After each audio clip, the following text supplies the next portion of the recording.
Ito mga ka-JJR, Epson L120 reset. Ayan. Ayan mga ka-JJR. Pag ito nakita nyo sa printer nyo, blinking, reset na po yan. Tapos pag nag-print po kayo, makikita nyo po sa laptop o desktop computer nyo, may error. Ang sasabihin sa inyo, ito mga ka-JJR. Ayan, service required. Kaya, reset na po yan. Dali nyo na po sa mga technician or mga tropa niyong gumagawa para i-reset. Ngayon, i-reset na po natin para makita niyo kung paano i-reset ha mga ka-JJR. Okay. Reset. 120. Yan.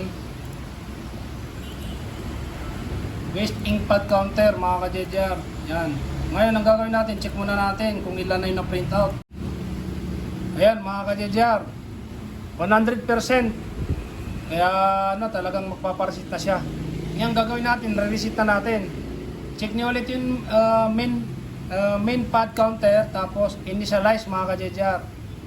Yan, tapos okay. Ayan, nakita nyo niya mga ka-JJR, turn off nyo na yung printer. Ayan may ilaw pa rin, kaya turn off natin. Yan. Ay, pag turn off nyo, on nyo na ulit mga ka-JJR para makita nyo kung wala na yung error. Ayan mga ka-JJR, kita nyo wala nang error, tapos gumalaw na yung printer head. Ayan ka-cleaning na siya.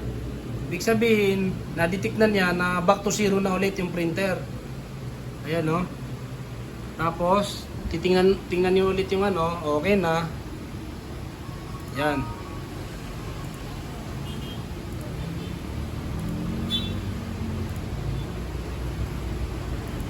Yan, ganun lang mga ka-JJR. Kaya pagka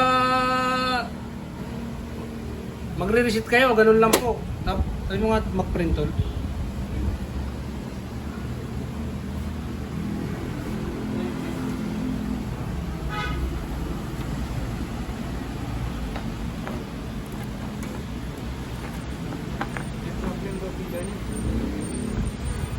May problem din yung feeder nito.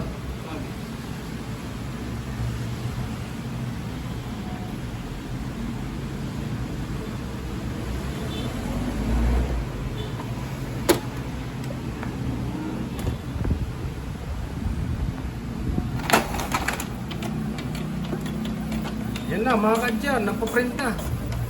Hindi kagaya nung kanina, ayaw mag-print kasi reset po siya mga ka-JJR. Kaya magtataka kayo, ba't ayaw na mag-print ng printer nyo?